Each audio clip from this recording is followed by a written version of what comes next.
Hello everyone, welcome back. In this video, I will show you how to transfer crypto from Binance to Metamask wallet. For that, you need to launch your Binance mobile application and then you need to tap on the wallets tab in the bottom right hand corner. Then you need to tap on the spot option and here you will be able to see all of the cryptocurrencies that you have. So you just have to select that particular cryptocurrency which you want to withdraw.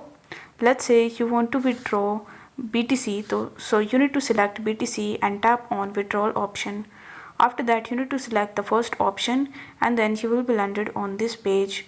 Over here it will ask you to provide the deposit address. So in order to get the address you need to launch the Metamask application and then you just have to select that particular network which was selected in your Binance app.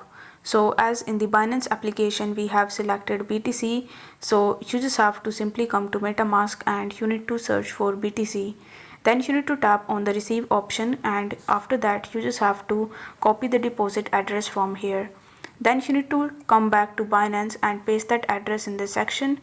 It will automatically take your network, so you don't need to worry about it, but make sure that the network is same in both the applications.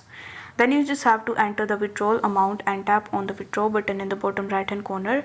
On the next page you just have to confirm your transaction and this way you will be able to transfer your crypto from Binance to Metamask wallet. I hope this video was helpful and if it was then don't forget to like the video and subscribe to the channel. Thank you so much for watching.